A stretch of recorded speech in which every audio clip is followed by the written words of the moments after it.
La sangre goteaba lentamente por la sien de Ricardo Domínguez mientras sus manos atadas luchaban inútilmente contra las cuerdas que lo mantenían prisionero del árbol.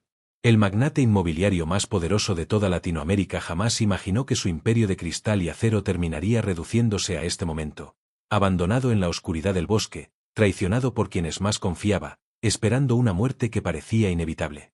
Sus labios resecos apenas podían articular un susurro de auxilio cuando escuchó el crujir de unas ramas. Sus ojos, hinchados por los golpes, se abrieron con dificultad.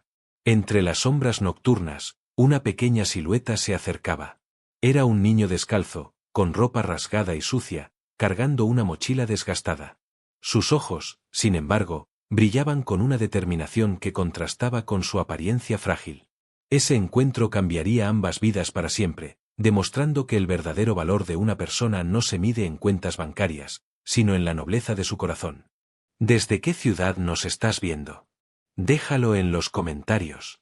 No olvides darle like a este vídeo y suscribirte al canal para más historias increíbles que te llegarán al corazón. Activa la campanita para no perderte ninguna historia. Ahora sí, continuemos. Mateo tenía apenas 12 años, pero sus ojos reflejaban la madurez de alguien que había vivido mucho más. Desde que perdió a su madre 3 años atrás por una enfermedad que no pudieron pagar, y su padre desapareció ahogado en el alcohol y las deudas, el niño había aprendido a sobrevivir en las calles de la ciudad. Durante el día recogía botellas y cartones para venderlos, y por las noches buscaba refugio donde pudiera, a veces bajo puentes, otras veces en edificios abandonados, y cuando la ciudad se volvía demasiado peligrosa, se adentraba en el bosque cercano donde había construido un pequeño refugio con ramas y plásticos. Esa noche de octubre, mientras caminaba por su ruta habitual hacia su escondite en el bosque, Mateo escuchó un gemido apagado. Al principio pensó que era un animal herido, pero algo en ese sonido le resultó inquietantemente humano. Con la linterna pequeña que había encontrado en la basura semanas atrás, iluminó entre los árboles. Lo que vio lo dejó paralizado. Un hombre mayor, vestido con lo que alguna vez fue un traje elegante, estaba atado a un roble centenario. Su rostro estaba cubierto de moretones, sangre seca manchaba su camisa blanca, y sus ojos apenas podían mantenerse abiertos. Pero lo que más impactó a Mateo fue la expresión en el rostro del hombre. No era solo dolor físico, era el terror puro de quien ha visto la muerte de cerca. «Por favor», susurró el hombre con voz ronca. «Agua». Mateo podría haber huido. En las calles había aprendido que meterse en problemas ajenos solo traía más problemas. Pero algo en la mirada del hombre, una chispa de humanidad que reconocía en sí mismo, lo hizo quedarse. Sin decir palabra, sacó de su mochila una botella de agua a medio terminar que había guardado para la noche. Se acercó con cautela y acercó la botella a los labios del hombre. Ricardo Domínguez bebió con desesperación, cada gota era vida regresando a su cuerpo. Cuando terminó, miró al niño con más claridad. La ropa raída, los pies descalzos llenos de tierra, el cabello despeinado, pero sobre todo, esos ojos nobles que brillaban con compasión. «¿Quién eres?», preguntó Ricardo. «Mateo», respondió el niño simplemente. «¿Quién te hizo esto?» Gente en la que confié», Ricardo tosió, su voz quebrándose. «Mi socio me tendió una trampa. Me trajeron aquí para matarme, pero algo los interrumpió y huyeron. Dijeron que volverían al amanecer para terminar el trabajo». Mateo miró hacia el cielo. Aún faltaban varias horas para el amanecer, pero no mucho tiempo. Sin pensarlo 2 veces, comenzó a trabajar en las cuerdas que ataban al hombre. Estaban apretadas y sus pequeñas manos sangraban mientras intentaba aflojarlas, pero no se detuvo. Usó una piedra filosa que encontró cerca para cortar las fibras. «¿Por qué me ayudas?», preguntó Ricardo, observando la determinación del niño. «Ni siquiera me conoces». Mateo se detuvo un momento, sus ojos encontrándose con los del hombre. «Mi mamá siempre decía que la bondad es lo único que nos hace humanos. No importa que tan poco tengamos, siempre podemos elegir ser buenos». Esas palabras golpearon a Ricardo como un trueno. Él, que había construido su imperio pisoteando a otros, desalojando familias, corrompiendo funcionarios, jamás había pensado en la bondad como una moneda de valor. Y ahora, un niño sin nada le estaba enseñando la lección más importante de su vida. Después de 20 minutos de trabajo arduo, las cuerdas finalmente cedieron. Ricardo cayó hacia adelante, sus piernas entumecidas apenas podían sostenerlo. Mateo lo ayudó a levantarse, colocando el brazo del hombre sobre sus pequeños hombros. «Tengo un lugar donde puedes esconderte», dijo Mateo. «No es mucho, pero estarás seguro hasta que amanezca». Cojeando y apoyándose en el niño, Ricardo caminó durante 15 minutos hasta llegar al refugio de Mateo. Era apenas una estructura precaria hecha de ramas, cartones y un plástico azul, pero para el millonario en ese momento, era un palacio.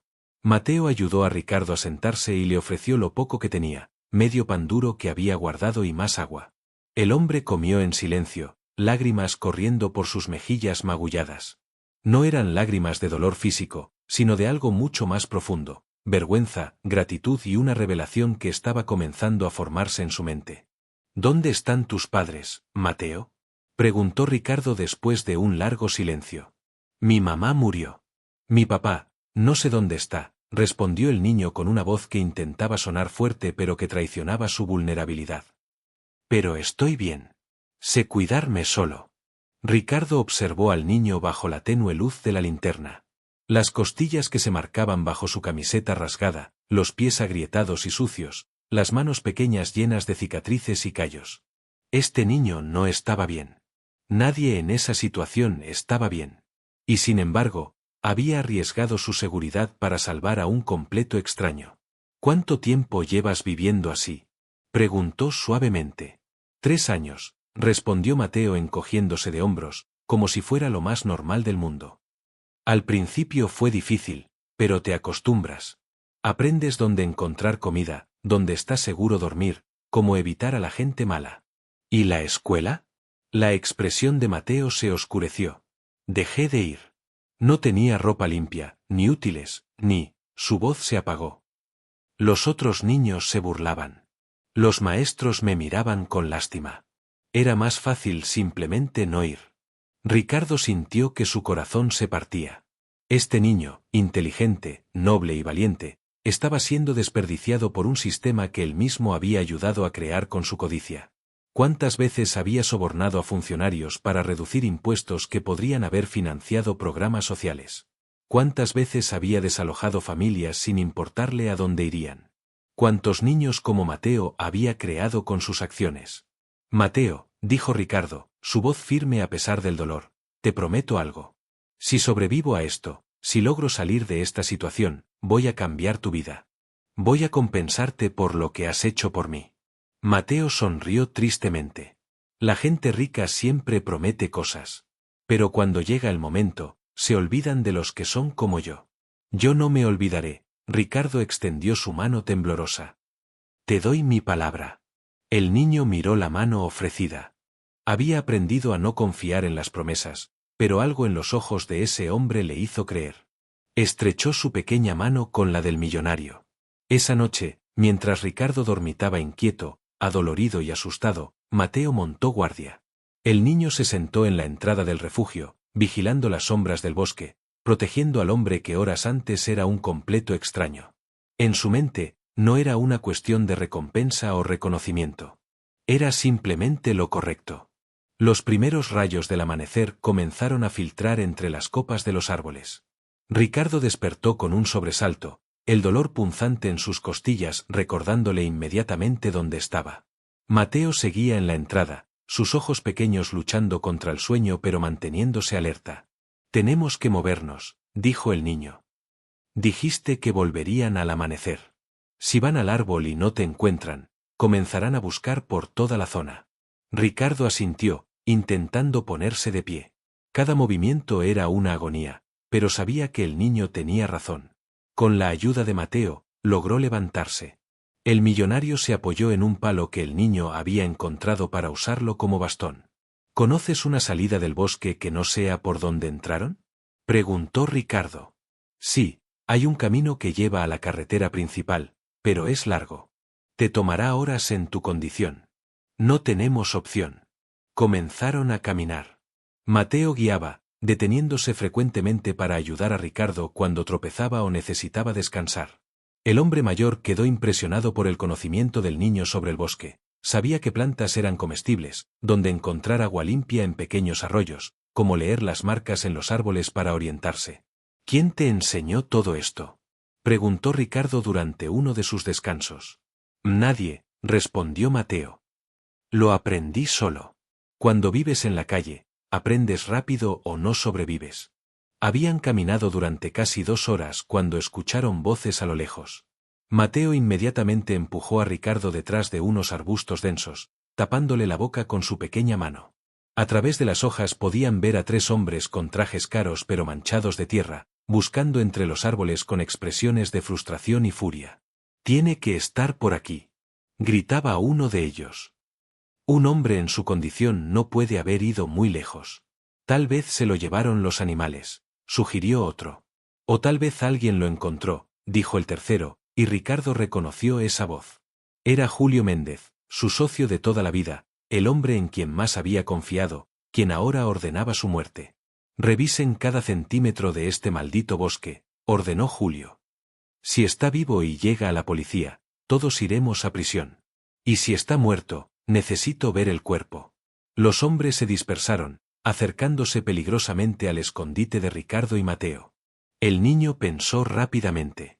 Tomó una piedra y la lanzó lejos, hacia la izquierda. El ruido hizo que los hombres giraran y corrieran en esa dirección. «Ahora», susurró Mateo. «Rápido». Salieron de su escondite y caminaron en la dirección opuesta, moviéndose lo más rápido que el cuerpo herido de Ricardo lo permitía. Podían escuchar a los hombres maldiciendo a lo lejos, sus pasos pesados resonando entre los árboles. Después de otra hora de caminata extenuante, finalmente vieron la carretera a través de los árboles. Pero había un problema. Uno de los hombres de Julio estaba vigilando cerca de un auto negro, evidentemente esperando que Ricardo intentara salir por allí. «¿Y ahora?», preguntó Ricardo, su voz delatando la desesperación. Mateo observó la situación. Sus ojos se posaron en un camión de basura que se aproximaba por la carretera. «Tengo una idea», dijo. «Pero tienes que confiar en mí». «Confío en ti, niño». Esperaron hasta que el camión de basura se detuvo en un punto de recolección cercano. Mateo conocía al conductor, el señor Ramírez, un hombre bondadoso que a veces le daba comida cuando lo veía en la ciudad. El niño corrió hacia el camión mientras el conductor estaba en la parte trasera. «Señor Ramírez», llamó Mateo. «Mateo, ¿qué haces tan lejos de la ciudad, muchacho? Necesito un favor enorme. Es de vida o muerte». La seriedad en los ojos del niño hizo que el señor Ramírez prestara atención. «¿Puede llevarnos a mi amigo y a mí a la ciudad? Hay personas malas que lo buscan». El señor Ramírez miró hacia donde Mateo señalaba y vio a Ricardo salir cojeando de entre los árboles. El estado del hombre lo decía todo. Estaba huyendo de algo terrible. «Súbanse rápido», dijo sin hacer más preguntas. «Hay espacio en la cabina». Ayudaron a Ricardo a subir al camión. El hombre de Julio vio el movimiento y comenzó a gritar, corriendo hacia ellos. Pero el señor Ramírez ya había puesto el camión en marcha. Las llantas chirriaron mientras aceleraba, dejando al perseguidor comiendo polvo. Ricardo se recostó en el asiento, finalmente permitiéndose sentir un poco de alivio. Miró a Mateo, que sonreía con satisfacción, y luego al señor Ramírez. «Gracias», dijo Ricardo. «Les debo mi vida a ambos». «No me debe nada, señor», respondió el conductor. «Cualquier amigo de Mateo es amigo mío. Este niño tiene el corazón más puro que he conocido».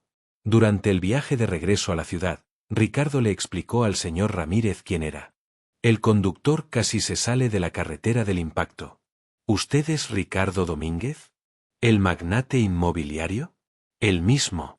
Y su pequeño amigo aquí me salvó la vida». El señor Ramírez miró a Mateo con asombro y orgullo.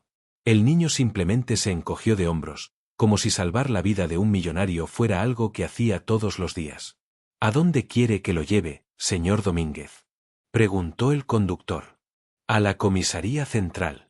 Necesito reportar esto inmediatamente, antes de que Julio y sus hombres tengan tiempo de cubrir sus huellas». Pero Mateo puso su mano en el brazo de Ricardo. «Espera. Si esas personas son tan poderosas como dices, ¿no crees que tendrán contactos en la policía? Podrían estar esperándote allí». Ricardo frunció el ceño. El niño tenía razón. Julio había mencionado en el pasado que tenía varios oficiales en su nómina. «Entonces, ¿qué sugieres?». Hay un periodista, dijo el señor Ramírez. Carmen Soto. Es conocida por exponer corrupción. No se puede comprar. Si le cuentas su historia a ella, no podrán silenciarlo. Ricardo pensó por un momento y asintió. Lléveme con ella. El apartamento de Carmen Soto estaba en un edificio modesto en el centro de la ciudad. Cuando abrió la puerta y vio al famoso Ricardo Domínguez en su portal, con la ropa destrozada y el rostro golpeado, acompañado de un niño de la calle, casi cierra la puerta pensando que era algún tipo de broma o trampa. Señorita Soto, dijo Ricardo rápidamente. Sé que esto parece increíble, pero necesito su ayuda. Mi vida está en peligro y tengo una historia que expondrá una de las redes de corrupción más grandes de este país. Carmen, una mujer de 40 años con ojos agudos e inteligentes, estudió al hombre frente a ella. Reconoció inmediatamente las señales de alguien que había sido torturado. Las marcas en sus muñecas donde estuvieron las cuerdas, los moretones frescos, la desesperación genuina en su voz. Entren, dijo finalmente, abriendo la puerta completamente. Una vez dentro, Ricardo le contó todo. Habló de cómo él y Julio Méndez habían construido su imperio durante las últimas 2 décadas, pero también de cómo últimamente había descubierto que Julio estaba involucrado en actividades criminales mucho más oscuras, lavado de dinero para cárteles, trata de personas, y soborno a funcionarios de alto nivel del gobierno. Cuando Ricardo amenazó con exponer todo, Julio decidió eliminarlo. Y este niño, Ricardo puso su mano en el hombro de Mateo, me salvó la vida. Sin él, estaría muerto en ese bosque ahora mismo. Carmen grababa cada palabra, sus ojos brillando con la intensidad de alguien que sabe que está frente a la historia de su carrera. Pero también notaba algo más en la forma en que Ricardo miraba a Mateo, una mezcla de gratitud y algo parecido a la redención. Señor Domínguez, dijo Carmen después de que terminó su relato, su testimonio es explosivo.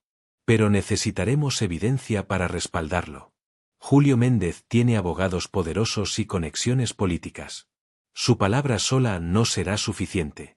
Ricardo asintió. Tengo evidencia. Documentos, grabaciones, transferencias bancarias. Todo está en una caja de seguridad en el banco. Julio no sabe de su existencia. Era mi póliza de seguro por si algo pasaba. ¿Y cómo planea acceder a ella? Julio probablemente tiene gente vigilando todos sus activos. Mateo, que había estado escuchando en silencio, habló. Yo puedo entrar al banco. Ambos adultos lo miraron sorprendidos. ¿Qué? Preguntó Ricardo. Nadie me nota, explicó Mateo. Soy solo un niño de la calle. La gente me mira y aparta la vista rápidamente. Es como si fuera invisible. Puedo entrar al banco, y si el señor Domínguez me da las instrucciones y la clave, puedo recuperar los documentos. Absolutamente no, dijo Ricardo firmemente. Ya has arriesgado suficiente por mí. No voy a ponerte en más peligro. Ya estoy en peligro, respondió Mateo con una madurez sorprendente. Si esos hombres malvados quedan libres, seguirán lastimando a más gente. Además, dijiste que me cambiarías la vida. Bueno, déjame ayudarte a cambiar la tuya primero.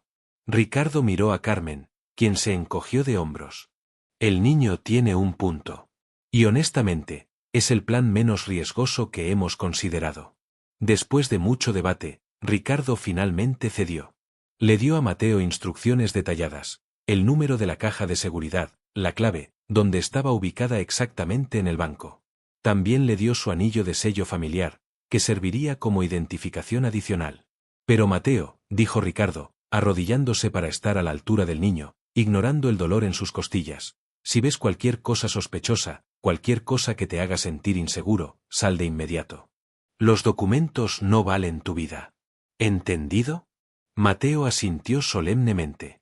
Al día siguiente, temprano en la mañana, Mateo entró al Banco Nacional. Carmen lo había ayudado a limpiarse y le había dado ropa nueva pero deliberadamente simple, para que pasara desapercibido. El niño caminó con confianza hacia el área de cajas de seguridad, tal como Ricardo le había instruido. Vengo por la caja 347, le dijo al empleado del banco, mostrando el anillo y recitando la clave que Ricardo le había enseñado. El empleado, un hombre mayor de aspecto aburrido, apenas lo miró. Verificó la información en su computadora y asintió. Sígueme. Lo llevó a la bóveda y abrió la caja. Mateo sacó el sobre grueso que contenía todos los documentos y lo metió en su mochila. Todo había ido perfectamente. Demasiado perfectamente.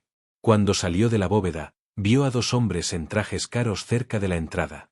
Eran dos de los hombres que habían perseguido a Ricardo en el bosque. El corazón de Mateo comenzó a latir con fuerza, pero mantuvo la calma. Caminó despacio, como si no tuviera ninguna prisa, hacia una salida lateral que Carmen le había mostrado en un mapa.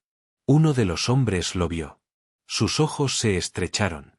Algo en el niño le resultó familiar. «Oye, tú», llamó el hombre. «Niño, ven aquí». Mateo no corrió. Correr era admitir culpabilidad. En su lugar, miró al hombre con ojos inocentes. «¿Yo, señor?» «Sí, tú. ¿Qué haces en un banco?» «Los niños como tú no tienen dinero. Mi abuela me mandó a hacer un depósito», mintió Mateo con una tranquilidad impresionante.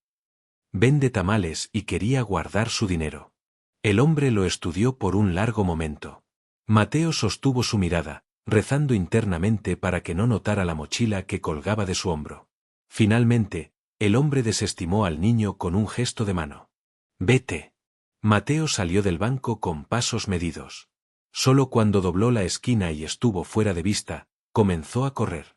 Corrió como nunca había corrido en su vida, su mochila rebotando en su espalda, su corazón latiendo tan fuerte que pensó que explotaría. Llegó al apartamento de Carmen y golpeó la puerta frenéticamente. Cuando abrió, Mateo casi se desmaya de alivio. Ricardo estaba allí, esperando ansiosamente.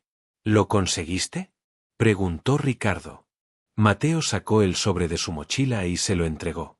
Ricardo lo abrió con manos temblorosas. Dentro estaban todos los documentos: contratos falsificados, registros de transacciones ilegales, fotografías comprometedoras, grabaciones de audio. Era suficiente para destruir a Julio Méndez y a todos sus cómplices. Ricardo abrazó a Mateo con fuerza, lágrimas corriendo por sus mejillas. «Lo lograste, muchacho.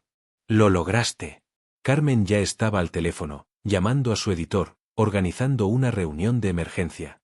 Esta historia saldría en la portada de mañana, y no había nada que Julio Méndez pudiera hacer para detenerla. La historia explotó como una bomba nuclear en los medios. La portada del periódico mostraba las fotos de los documentos junto con un artículo devastador escrito por Carmen Soto titulado «El imperio del crimen, cómo el magnate Julio Méndez construyó su fortuna sobre cadáveres y corrupción». El impacto fue inmediato.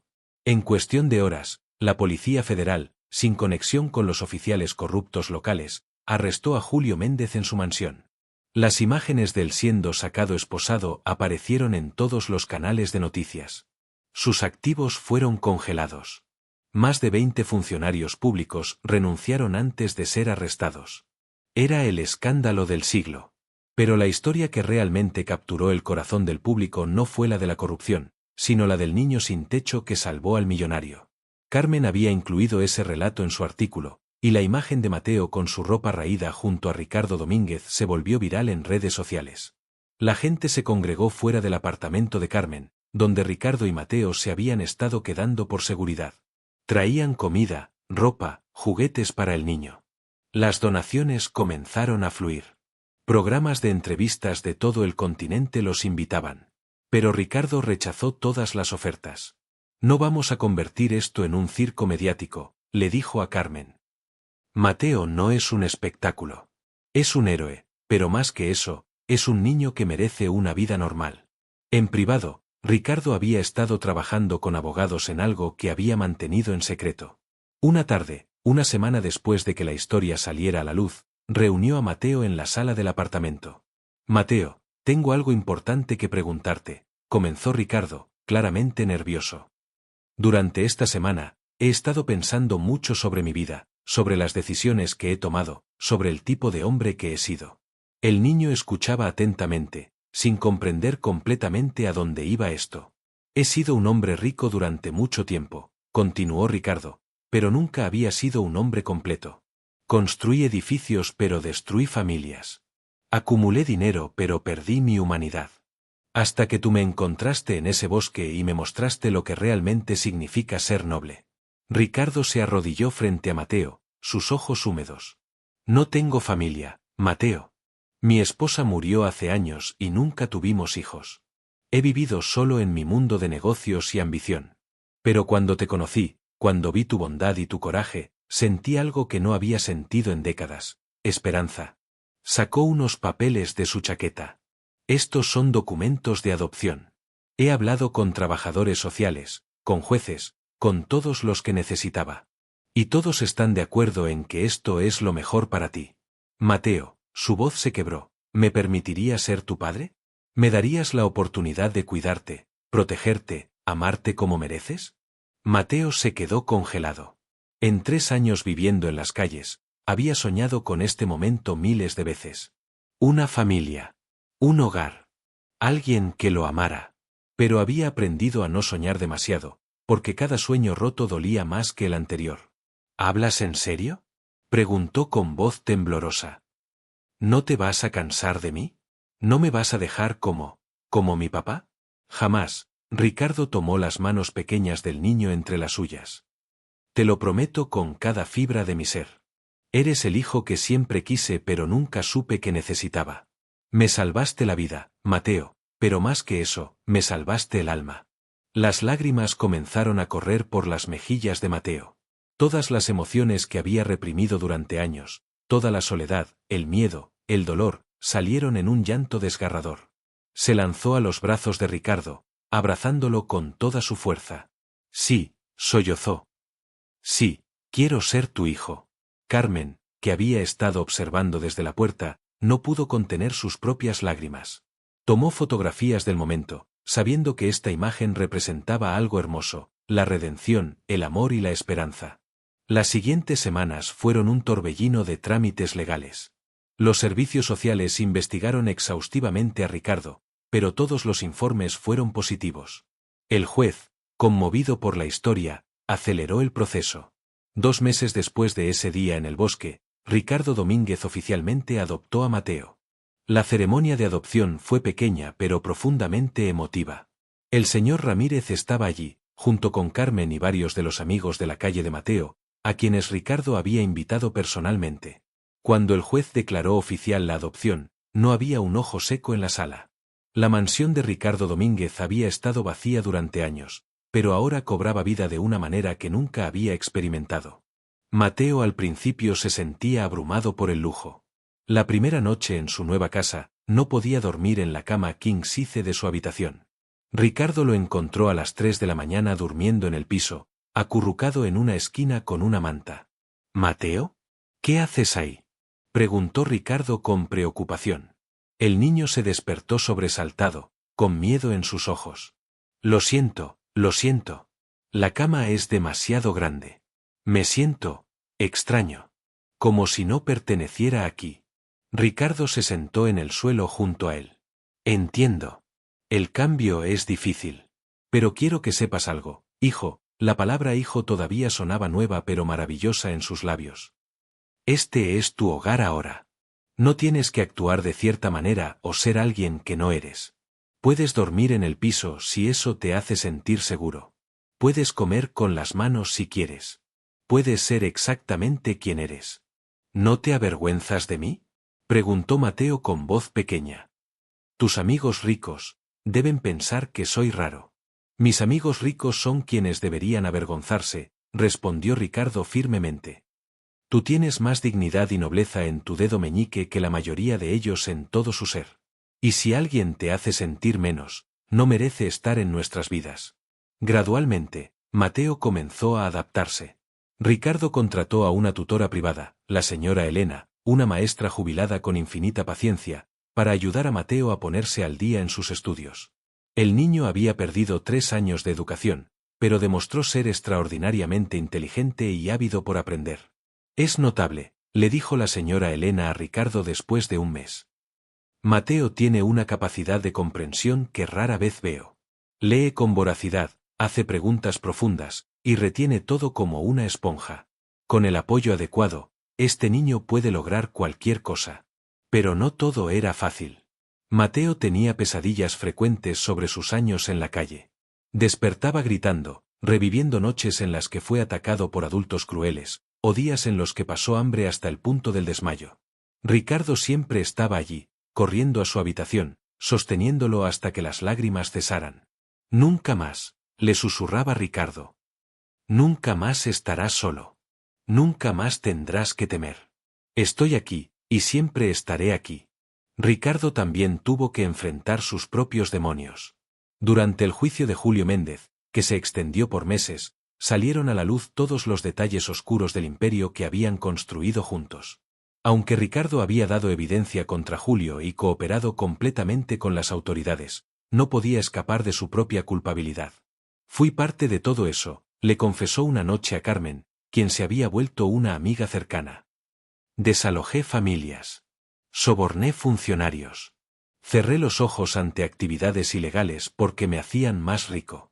¿Cómo puedo ser un buen padre para Mateo cuando he hecho cosas tan terribles? Reconociendo tus errores, respondió Carmen. Y haciendo algo para enmendarlos. ¿Has pensado en eso? Esas palabras plantaron una semilla en la mente de Ricardo. 3 meses después de la adopción, Ricardo convocó a una conferencia de prensa. Los medios se preguntaban qué anunciaría el millonario que había sobrevivido a un intento de asesinato y cuya historia de redención había cautivado al país. Mateo estaba sentado en la primera fila, vestido con ropa nueva pero modesta, sus ojos brillando con orgullo mientras miraba al hombre que ahora llamaba padre. Damas y caballeros, comenzó Ricardo, su voz firme y clara, durante años construí un imperio basado en la codicia y la indiferencia hacia el sufrimiento de otros. Me enriquecí mientras familias perdían sus hogares. Acumulé propiedades mientras niños como mi hijo Mateo dormían en las calles. Hizo una pausa, dejando que sus palabras resonaran. Pero un niño de 12 años, que no tenía nada excepto su bondad, me salvó la vida y me enseñó lo que realmente importa. Hoy, anuncio la creación de la Fundación Mateo, una organización dedicada a ayudar a niños en situación de calle en todo el país. La sala explotó en murmullos. Estoy donando el 80% de mi fortuna personal a esta fundación, continuó Ricardo. Construiremos refugios seguros, proporcionaremos educación gratuita, atención médica y programas de apoyo psicológico. Trabajaremos con familias para prevenir que los niños terminen en las calles en primer lugar. Y para aquellos que ya están allí, les ofreceremos una mano para salir. Miró directamente a Mateo. Mi hijo me mostró que el verdadero valor de una persona no está en su cuenta bancaria, sino en su capacidad para hacer el bien. Es hora de que yo haga el bien. La ovación fue ensordecedora. Mateo corrió al escenario y abrazó a Ricardo, y esa imagen apareció en portadas de periódicos alrededor del mundo. Los meses siguientes fueron intensos. Ricardo transformó varios de sus edificios en refugios para niños de la calle. Contrató trabajadores sociales, maestros, médicos, psicólogos. Pero lo más importante, se aseguró de que cada niño fuera tratado con dignidad y respeto. Mateo se convirtió en parte integral de la fundación. A pesar de su corta edad, entendía a estos niños de una manera que los adultos no podían. Hablaba con ellos, les mostraba que la esperanza era real, que el cambio era posible. Uno de esos niños era Sofía, una niña de 11 años que había estado viviendo en las calles durante 2 años después de escapar de una casa abusiva. Cuando llegó al refugio, estaba tan traumatizada que no hablaba con nadie. Se sentaba en una esquina, abrazando sus rodillas, sus ojos vacíos. Mateo se sentó junto a ella un día, sin decir nada. Simplemente estuvo allí. Después de 1 hora de silencio, Sofía finalmente habló. ¿Por qué estás aquí? Tú tienes un hogar rico. No nos entiendes. Sí entiendo, respondió Mateo suavemente. Hace 6 meses, yo estaba donde tú estás ahora. Sin hogar, sin esperanza, sintiendo que nadie en el mundo me importaba. Sofía lo miró por primera vez. ¿Tú? ¿Pero ahora eres el hijo de ese millonario famoso? Ahora soy su hijo porque él me dio una oportunidad. Pero antes de eso, dormía en el bosque, comía de la basura, y pensaba cada día en rendirme. Sé exactamente cómo te sientes. Por primera vez en meses, lágrimas corrieron por las mejillas de Sofía. Y por primera vez, alguien la abrazó sin querer algo a cambio. Mateo simplemente la sostuvo mientras lloraba. Esa conexión transformó a Sofía. Con el apoyo de la fundación y el ejemplo de Mateo, comenzó su propia jornada de sanación. 6 meses después, estaba asistiendo a la escuela, sonriendo, soñando con un futuro. Y ella era solo una de cientos. La Fundación Mateo se expandió rápidamente. Ricardo utilizó sus conexiones empresariales para reclutar a otros millonarios, desafiándolos a hacer la diferencia. Muchos respondieron, inspirados por su ejemplo de redención. 2 años después del incidente en el bosque, llegó el momento del juicio final de Julio Méndez. El caso había sido sensacional, con revelaciones diarias de corrupción que alcanzaban los niveles más altos del gobierno. Julio enfrentaba más de 100 cargos criminales. Ricardo fue llamado a testificar. Mateo, ahora de 14 años, insistió en acompañarlo a la corte. «Quiero estar allí para ti, papá», dijo. «Como tú siempre has estado para mí». En la sala del tribunal, Ricardo vio a Julio por primera vez desde aquella noche terrible. Su ex-socio había envejecido décadas. El hombre poderoso y arrogante ahora lucía demacrado y derrotado. Cuando Ricardo tomó el estrado, el silencio en la sala era absoluto. Su testimonio fue devastador, detallando años de actividades criminales. Pero cuando llegó el momento de las declaraciones finales, Ricardo pidió dirigirse directamente a Julio. «Julio», comenzó, su voz cargada de emoción, «fuimos amigos durante 20 años. Construimos un imperio juntos. Y sí, trataste de matarme. Me torturaste, me dejaste para morir». Julio mantenía la cabeza baja, incapaz de mirar a Ricardo a los ojos. «Pero también fui cómplice de tus crímenes durante años. Cerré los ojos porque me enriquecía. No soy inocente. La diferencia entre nosotros es que yo recibí una segunda oportunidad, una oportunidad de redimirme». Ricardo miró hacia donde estaba sentado Mateo. «Un niño de 12 años me salvó la vida, no solo físicamente, sino espiritualmente. Me mostró que nunca es demasiado tarde para cambiar, para ser mejor. Espero que algún día, incluso tú encuentres esa redención, Julio. No te deseo mal. Te deseo la oportunidad de encontrar tu camino de regreso a la humanidad». Las lágrimas finalmente corrieron por el rostro de Julio. Por primera vez en el juicio, mostró algo parecido al remordimiento genuino. El veredicto fue unánime, culpable en todos los cargos. Julio Méndez fue sentenciado a 40 años de prisión. Pero algo en las palabras de Ricardo había tocado algo en él. Años después, desde prisión, Julio comenzaría sus propios esfuerzos de redención, trabajando con programas de rehabilitación para otros presos. Mateo ahora tenía 17 años. Se había convertido en un joven brillante, apasionado y compasivo. Sus calificaciones eran impecables, había sido aceptado en las mejores universidades del país, y seguía siendo el corazón de la fundación que llevaba su nombre. La fundación había crecido exponencialmente. Ahora operaba en 15 ciudades, había ayudado a más de 5.000 niños a salir de las calles, y había influenciado políticas gubernamentales sobre protección infantil.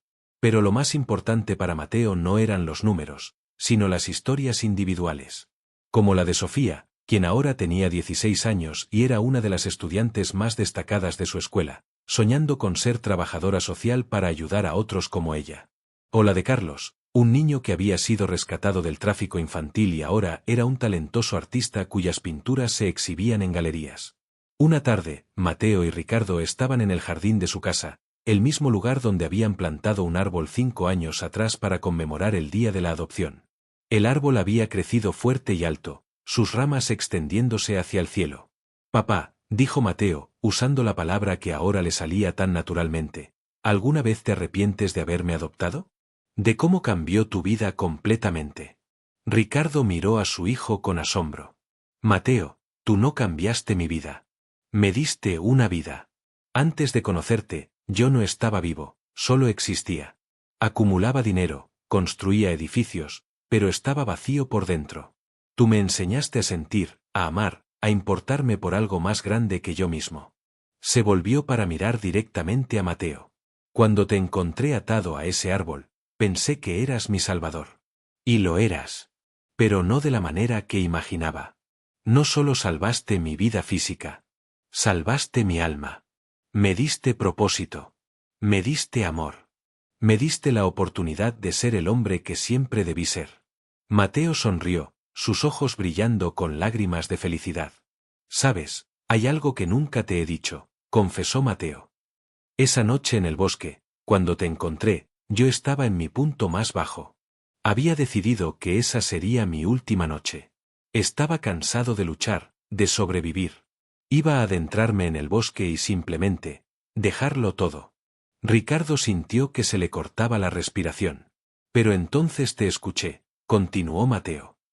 Y algo en tu voz, en tu dolor, me hizo recordar que no estaba solo en mi sufrimiento. Que todos estamos luchando nuestras propias batallas. Ayudarte me dio una razón para vivir otro día. Y luego otro. Y luego encontré una familia. Se abrazaron, padre e hijo, ambos salvados por ese encuentro fortuito en el bosque hace años.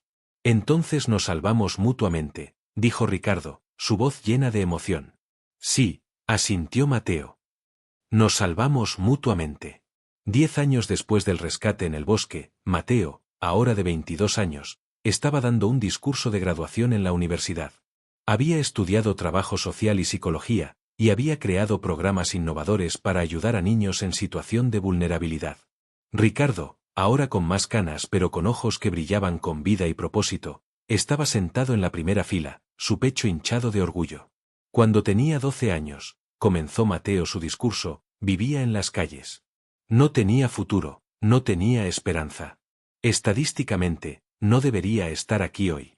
La mayoría de los niños que crecen en las calles no llegan a la universidad. Muchos no llegan a los 25 años. Su voz resonaba en el auditorio lleno. Pero una noche, encontré a un hombre atado a un árbol, golpeado y abandonado para morir. Podría haber seguido caminando. Habría sido más seguro, más fácil. Pero mi madre, que había muerto años antes, me había enseñado que la bondad es lo que nos hace humanos. Así que ayudé a ese hombre. Miró directamente a Ricardo. Ese hombre se convirtió en mi padre. Y juntos, aprendimos que la redención es posible para todos. Que nunca es demasiado tarde para cambiar. Que un acto de bondad puede crear ondas que transforman el mundo. La audiencia estaba completamente cautivada. Hoy, la Fundación Mateo ha ayudado a más de 20.000 niños en todo el país. Pero no es solo sobre números.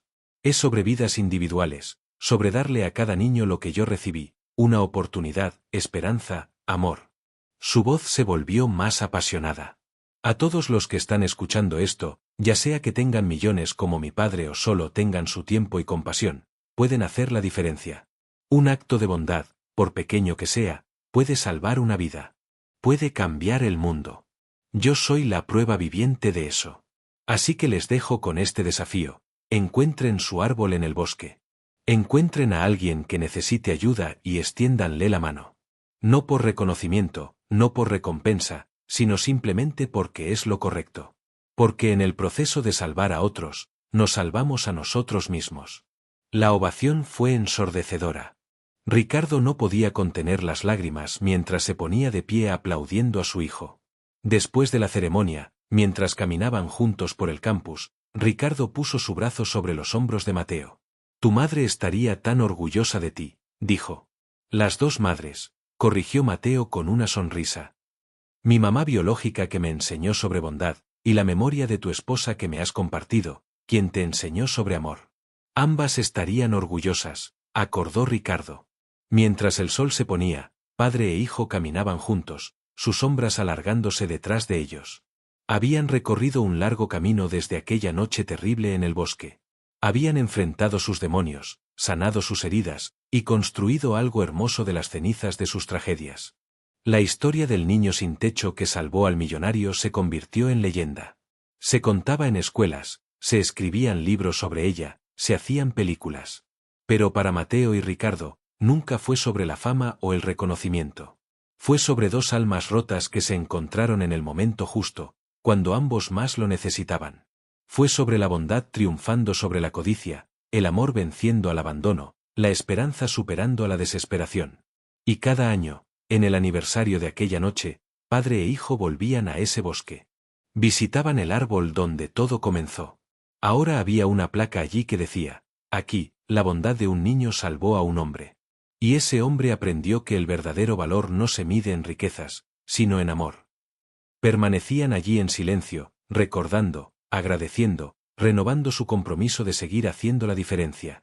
Porque al final, eso es lo que realmente importa, no cuánto dinero acumulas, no qué tan famoso te vuelves, sino cuántas vidas tocas, cuántos corazones sanas, cuánta bondad dejas en el mundo.